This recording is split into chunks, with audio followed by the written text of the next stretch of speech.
looking smart people who are not involved in any of these campaigns, who there are two things being discussed. I know we'll get to all of them. One of them is this idea that they'd rather lose with Cruz, that they'd rather have someone who they're proud of, who they're not embarrassed of. That's a good bumper sticker. It's a shocking bumper. It makes me sweat just saying it on live TV.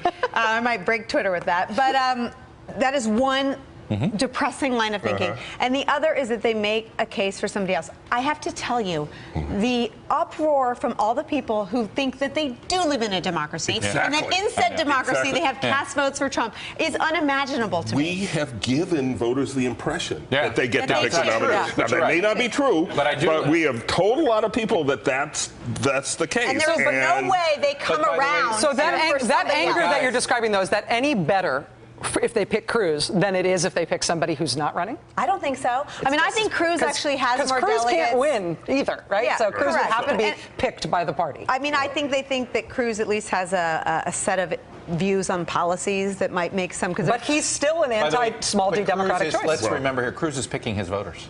Correct. Okay, that's the thing about this that why I think Donald Trump is not picking, meaning the delegates.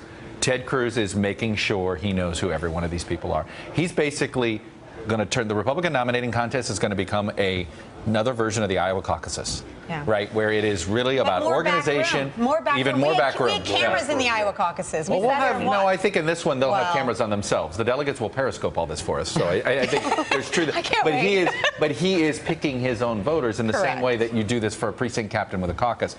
We know the other two aren't. The issue, though, that Nicole is talking about, which is, and that Gene is talking about as well, which is that we have given people, as a country and as a polity, we have come to believe that there's a small d democratic process at work here, which is not at work. We're a republic, not a democracy. I love to remind people. Right. But because of that impression and because of the worry that there could be a serious harm to the country in terms of our civic self-conception if it turns out that we are going to pick a nominee who did not win the most votes, is it any better in terms of that potential damage to us as a country?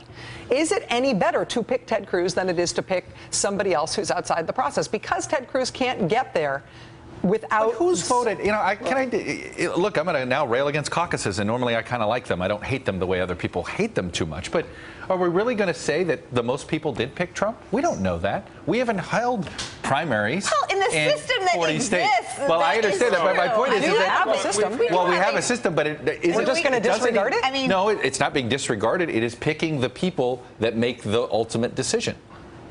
Okay? It is, we are